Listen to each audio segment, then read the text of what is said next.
It was fate, I guess. That is one Legbeard left. Another one entered into the fray. If she breathes, she's a Hello, friends, and welcome back to ReddX, your source for the freshest daily Reddit content anywhere on the internet. Promise, swearsies, it's just a fact, and it's totally science. I implore you, pretty please, to look it up. Today we're jumping into r/LegbeardStories. Yes, indeed, it's been just a little bit since we visited those Legbeards. I've had to save the stories up, been hoarding them away just so I can drop them on a special occasion. And what could possibly be specialer than today? Because we're all here and we're all alive together. Isn't that nice? So let's get some plugs and disclaimers out of the way, and then we will dive headfirst into some stanky Legbeard cringe.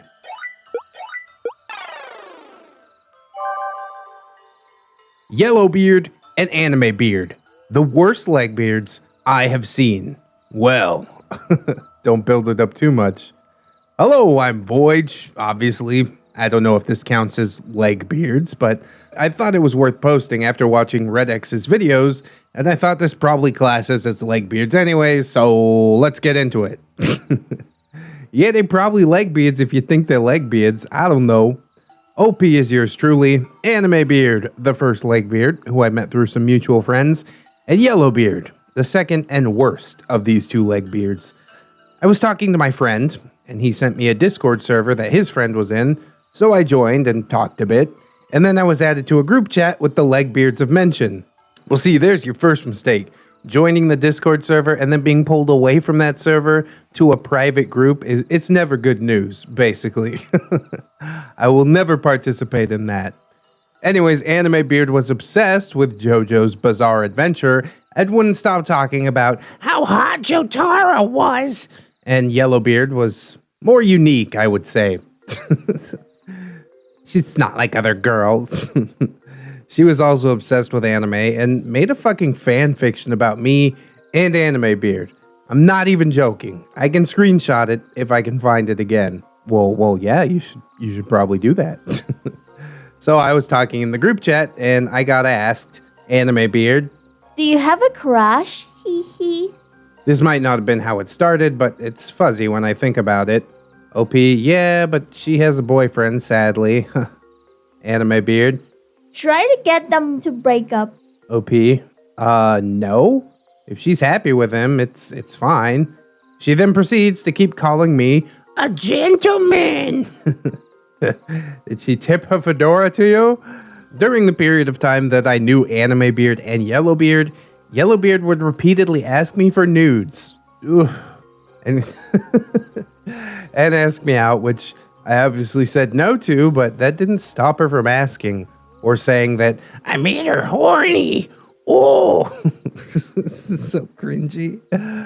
She also asked me if I wanted to send her nudes, which I said no to. Just recently I realized that this was actually sexual harassment, but honestly I don't feel sexually harassed.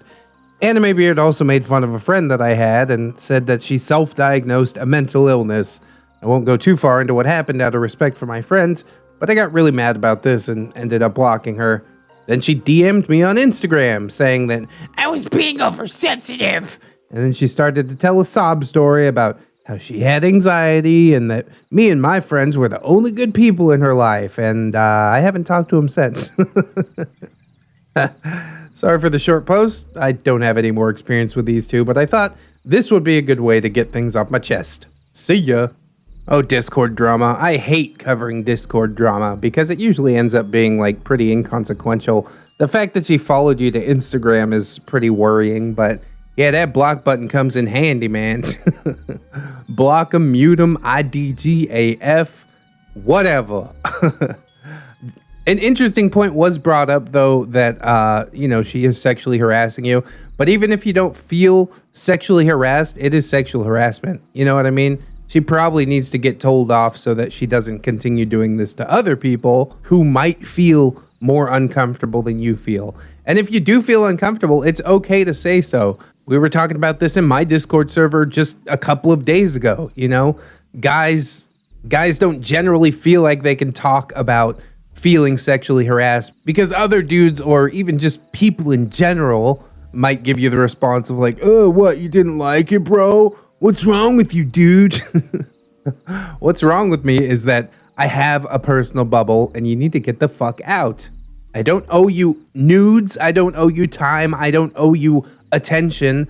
The fact that you kept talking to this girl after she made her intentions clear is somewhat of a mystery to me, but eventually, yeah, you had to give it up and be like, okay, that's enough out of you, goodbye. And I think that's the smartest choice that you could have made. So yeah, relatively short story, and with that, we're gonna move on. Legbeard, the saga of Kreepy Kali.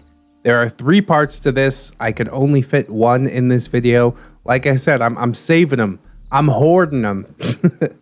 But big shout out to Ithillian for sharing the Legbeard sagas with me. She also wrote something about a Wiccan Legbeard, which I'm going to include that in the description if you'd like to get a little bit more Legbeard cringe bang for your buck. They are just such mysterious and not often seen creatures. So we're lucky to have an entire saga about one, and we shall start it today, probably wrap it up sometime next week. And I'm excited, so let's do it. Hello again. I'll start off by saying how stoked I was to have ReddX breathe life into my first post with his superb narration. Oh, you're too kind. And I do formally apologize for taking so long to getting around to this next one. It is a long one, which I've decided to cut up into 3 parts for the sanity of both listeners and or readers. I promise not to lag on posting them. And you did not. They are all up. I am ready and prepared and perfectly willing. This particular tale occurred before my final encounter with Wicca during the weeks of summer school. It was fate, I guess, that as one Legbeard left, another one entered into the fray. Perfectly balanced, as all things should be. OP, 15 at the time, female, and no spine to find.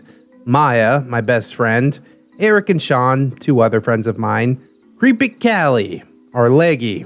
Appearance-wise, she had that inner Legbeard. The place, my now nearly empty school in the hot, hot summertime. School in the summertime? Yeah, bitch, school in summertime. Open your fucking ears. I'll kick this off with a quick rewind of how I ended up in summer school. If I had avoided it, I would have never met this particular Legbeard. That entails a very short story of a very strange man who happened to be my 9th grade math teacher, and it explores the reasons why I failed his class abysmally. This was also where I had first seen this Legbeard, though I didn't realize that until later. We'll call it a bonus tale. I'll refer to the teacher as Mr. F for a multitude of reasons. Mr. F had, shall we say, a unique appearance. He was supremely tall, with hunched shoulders, short black hair, and dark bags under his eyes. Every single day, he donned Velcro sandals that showed off his thick, yellow toenails. Toenails that greeted you each morning. As he stood in front of the classroom door, in place of the perfectly functioning door stopper, he leered down at every student with a toothy smile that only made him look kind of menacing, and doled out a morning greeting that sounded like it belonged in a dark alleyway. To give the clearest image of him, slap on some bolts, and you would have yourself a genuine Frankenstein, without all the extra steps or green skin. Worse than his slightly intimidating appearance, or the general unsettling atmosphere that he created, were his teaching skills. The man had one mode, and that mode was to just drone on in his monotonous sermons as if he were teaching in a graveyard instead of a classroom. Bueller. With this being my first class of the day, and still being relatively sleepy in the morning, I frequently found myself zoning out under the one-tone buzz of his voice. I would snap back out of it when he would stop and take to the floor to walk amongst the rows of his students, in action that was better than a shot of espresso straight to the brain because of the tense waiting game that would occur until he reached your row, and you just had to prepare yourself for the brush of his hand over your back as he passed by, or else the gentle squeeze on your shoulder. Things that no one, not one soul, liked. That is super weird, dude. I'm sure he's doing it to just like make a connection with the students or something like that, but it's fucking weird. Needless to say, I had accepted halfway through the semester that there was no way that I was going to pass the class. I'd missed too much to catch up again, and had resigned myself to losing out on some of my summer to make up the grade, rather than just attempting to fix it now. There was one other class that I wasn't entirely happy in, grade-wise, that I could make up at the same time, and if I could put it off until later, then I would. I was a slacker at heart, after all. Well, I say, don't do tomorrow what you could do today, but also I really get being a slacker, so I can't really speak on this. It wasn't until the very last day of school that Mr. F made his grand finale of suspect behavior as his final farewell to our class. Oh boy. Those last few minutes ticked down on the clock unbearably slow. Brian, my fellow classmate, was so eager to leave that he was leaning against the door, popping it open and closed with supreme impatience. The rest of us signed each other's yearbooks and just chittered away, mostly about what we wanted to do that summer. Mr. F had taken notice of Brian and asked him to get away from the door. Well, he didn't listen to that request. And then we heard those infamous words. Mr. F, "Brian, come sit on Papa's lap." No. Why? What's happening? The talking ceased and was exchanged with a stunned silence. Brian rejected the kind offer. Fuck no. What the hell? There was a bit of awkward laughter and more than one look of, "Did you hear what I just heard, or am I fucking crazy?" before the bell rang. Was it meant to be a bad joke? I could only hope so. For Brian's sake. What? And now that brings us to summer school. Is Brian okay? Just let me know that he's still alive. Summer, the time for fun and play. For myself and 3 of my friends, a delayed time. The unfortunate consequence of a few subpar academic achievements. I entered my summer math class and took a seat. I didn't recognize a single person there, which was a tad disappointing. That was soon to change, however, as the door opened and a girl that I vaguely recognized walked in. She was a little shorter than me, thin, and had very thick eyebrows that matched her brown hair and a mole to the lower left of her nose. She'd been in my math class with Mr. F, though I had never interacted with or spoken to her before. She looked around the room, and her eyes seemed to identify me as well because she made straight for the desk right next to mine and struck up a conversation with a simple statement. "Kreepy Kali." You were in my math class. She introduced herself, and I did the same. And all in all, it wasn't a bad conversation. Nothing that set off any alarms. In fact, she was downright friendly. So her request when we were let out for break seemed fairly harmless. "You mind if I hang out with you for a bit? My friends aren't here yet." Some people, those who were only making up one class, opted for the later class of the day and showed up during this break. Oh yeah, sure. I had no problem with keeping her company until whoever it was arrived. We left the classroom together and met up at the preordained location where my friends were already gathered. I made a quick introduction after noting the slight confusion of my friends at the girl who was trailing me. "OP, this is Kreepy Kali. Her friends aren't here yet, so she's just gonna hang out for a minute until they get here. Is that alright with you guys?" Maya, "Yeah, that's fine. Hey." Kreepy Kali, Hey, so what's your guys' names? Maya, "I'm Maya. That's Eric and Sean." Kreepy Kali. Cool, my friend's brother is named Eric. We continued on as normal, but Kreepy Kali's friends never showed up because she stayed with us until the break was over And then and then we all went our separate ways to our next class. This repeated the day after that, and the day after that. And the next day, and the next day, and the next day. And so on. She's lying every day. Like, bro, just be real with me. You don't gotta lie to kick it, all right? My single acceptance of her request had apparently been extended to every break, which I guess wouldn't have been that big of a deal, but Kreepy Kali had started to get a little bit weird with her comments. Her favorite word to use with us was Cool! as in, You guys are so cool! That's so cool! Oh my god, cool! cool. Which she said with a strange sound of reverence in her voice that made us all uncomfortable. She also had a very distinctive laugh that sounded like a deeper version of Michael Jackson running across some hot coals. Come on. Is that... I can't even imagine what that's supposed to sound like. It became apparent after a couple of days that she did not have a normal sense of social etiquette.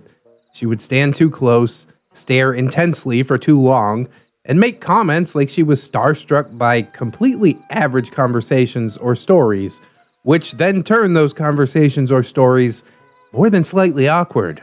Her personal comments were no better, one time being, after Eric had playfully whacked my lower back with his hand, Cali chimed in with, You can slap me too. Okay then, I'm gonna pass. What made it more unusual was that she was going into her senior year, while all four of us were merely going into our sophomore year. None of us could fathom the cause behind her behavior, and I could see my friends tiring of her shenanigans after about 2 weeks. It's longer than I would have given her. I felt bad about it, and bad for her for their slightly off-putting attitudes that were beginning to form, although she, of course, didn't seem to notice that at all. She'd gone as far as to invite herself to join us after school as well, after having spotted us one day on our way to the lot across the street that was littered with various establishments which we frequented. We ventured into Vaughn's to buy some Arizona sweet tea, and she'd followed us in there without an actual invitation to join, but hey, it's a free country, for now. Eric and Sean headed into the men's room, and we had to stop her from following in behind them. Oh boy, Maya, you should just wait out here with us. You can't go into the men's room anyways, Kreepy Kali. Oh, okay. I was pretty certain that she intended to stand right outside the bathroom door. Kreepy Kali. Who do you think has the strongest hand? Sean or Eric? Maya and I shared a look of bewilderment. OP, I don't know. That's random.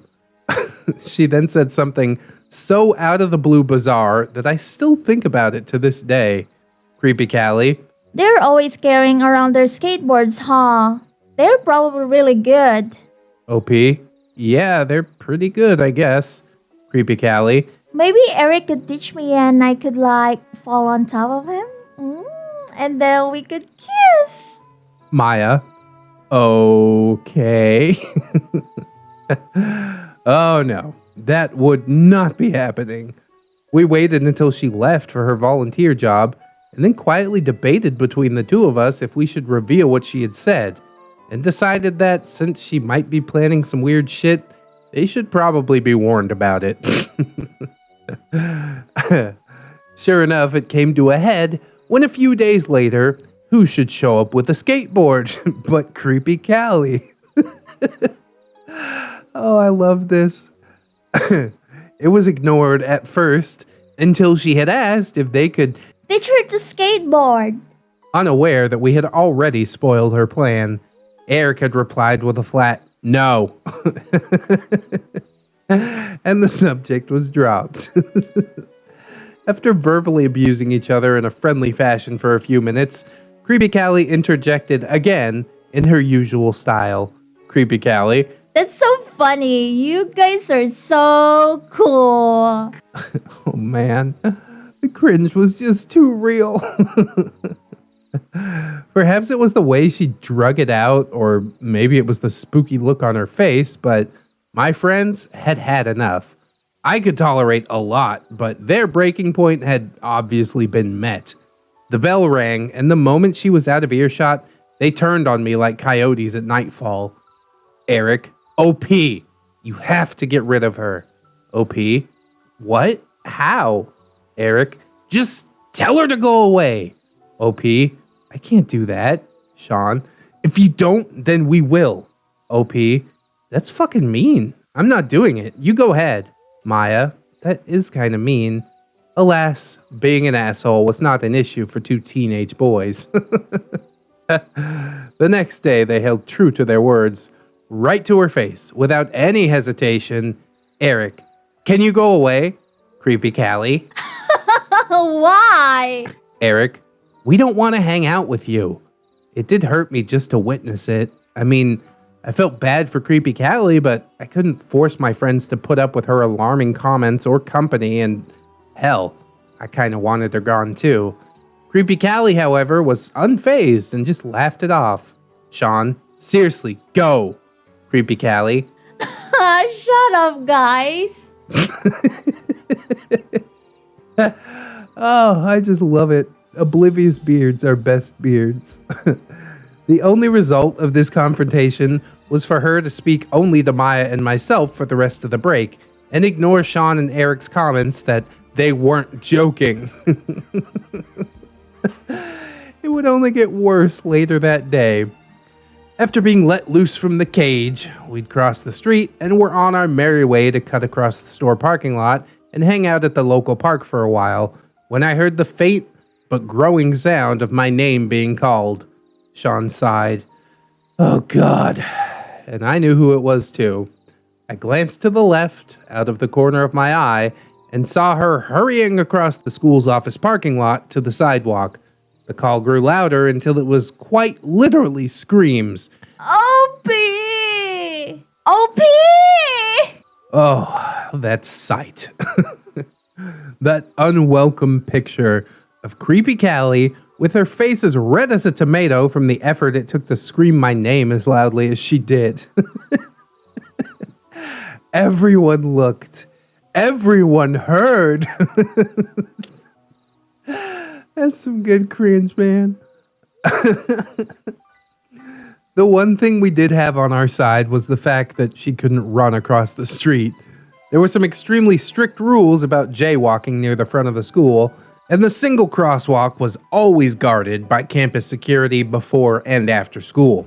On this particular day, it was guarded by Walrus, an extremely large but jolly man who could normally be seen zipping around on a golf cart during school hours, chasing down students attempting to sneak off campus. A walrus on a golf cart. Some good visual humor, man. I like how this OP writes. Callie's ear-splitting screams had of course drawn Walrus's eyes, and that left no way for her to catch up to us before we rounded the next corner. I didn't reply or acknowledge her calls because at this point, I just didn't want to encourage her. This must have caused her to assume that I had some hearing problems. Despite the space between us being only a 2-lane road, that did not stop her. OP! Being thoroughly embarrassed by the spectacle, Maya and I blocked her out by holding our binders up on the left side of our heads, and we just kept on walking. Eric snapped and screamed back across the street, "We don't like you! Leave us alone!" Now, any normal, rational human being would probably stop at this point, right? Yes, they would. But Kreepy Kali was a special kind of human. Well, isn't that special? She did not stop until we were completely out of her visual range. The guilt, the cringe, the awkward after effects. I dreaded the next day because I did not know what I was going to be facing in class, and I was emotionally stressed out about it all night, but Kreepy Kali just greeted me the same, as if nothing had happened at all. Oh, God. Denial is a hell of a drug. I half admired her tenacity, but the other half of me was afraid that there was something horribly wrong with her. I was civil and nice, but not overly encouraging in my responses to her, since I hoped to keep her from thinking that just because I was okay talking to her didn't mean that my friends would be as well. I asked her a bit about her friends and where they were, what classes they were making up, etc.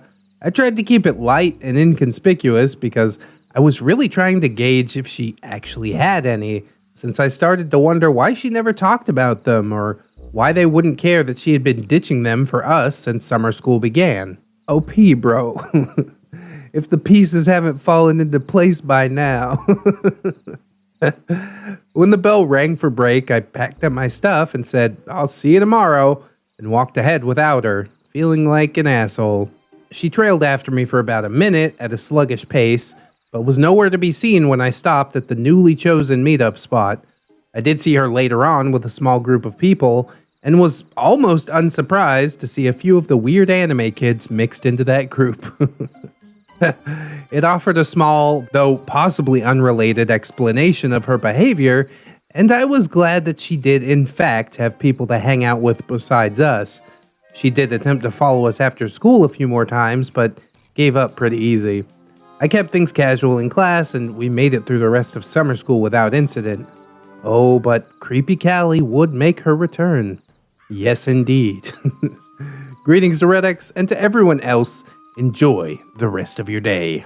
Oh God, it's so tasty. Maybe I should have packed the whole saga into one video. I'm super curious about what happens next. Oh, the obliviousness, the denial, the weird statements and like crafty little schemes. Oh, I'm gonna get a skateboard. And then this bitch really shows up with a skateboard. Like, that is too wild, bro. There ain't no brakes on the Legbeard train. And then we can't forget about Mr. F. I hope Mr. F makes a reappearance too. Come sit on Papa's lap. This story was just a ride, man. Just quite a cast of characters. I don't know if I can wait a full week to dive back into Kreepy Kali. A big part of me has to know what happens. We maybe wait a day or two, but I'm going to be back to this one sooner than later. And thank you so much again, Athelian, for sharing your experiences with us. Really killer stuff. I hope that you guys enjoyed it as well. If you did, I hope that you'll like, comment, and or subscribe on the video. That is super massively mega important. And also it's like the first part, you know, so it pulls people back in for the second part, which is going to be coming along pretty shortly. So I appreciate it, is what I'm saying. Spread the word of ReddX is all I'm saying. I also hope you'll check out the links in the description, Amazon affiliate link, Teespring if you're trying to rock the merch, my wife's channel, Mr. and Mrs. ReddX. We got a r/praying mantis coming pretty soon over there. I posted in the comments once it is up. We've also got my personal subreddit where these stories were posted. That is r/ReddX reads. If you'd like to share something with me, I would thank you quite heartily. We've also got the social medias, the Twitter and the Discord and the Facebook. Oh, and how could I almost fake forget about my gorgeous, wonderful, beautiful, generous patrons? Hey! I would like to thank all of them, but especially Zero MMX, Lady Nix, Robert Waits, Pope Squid, Rebecca H, Cider Drinker, Tato Ferret, The Last Shinobi, Mark 211, Michael Undead, Aaron W, Mitch, John Hero, Candy Sora, DigiNZ, Fire Drake, Little Lone Wolf, Lone Island, Shara, Marvin DeMoth, Miss Monday, Silent Revolver, JM Coon, Leon Embers, TSM Kirby, Redwind, Synaptic Boomstick, and Jerry. I almost had it. I thought it was going so good. I dropped the ball on Synaptic Boomstick. God damn it. Thank you guys so much for helping to support the channel. I mean, things do get demonetized every once in a while around here. It's hard to know what YouTube likes or doesn't like. So it's really nice to be able to lean back on my patrons. Obviously, if anybody else can support, that is absolutely massive. I thank you so much in advance. But if you can't right now, don't sweat it too hard, friends. I just appreciate you coming on through, hanging out with me, and I hope that you come on back and hang out with me again tomorrow, because really the views is how my beard is buttered. In order to join us again, you will need to keep yourself safe out there. Wash your hands. Super important. but also take some time out and do something that you personally enjoy today. Maybe watching some more ReddX videos. Hey, ain't nothing wrong with that. Always remember, friends, that you are loved, you are worthy, and you definitely deserve it. I will see you in the next one. And until then, friends, bye-bye.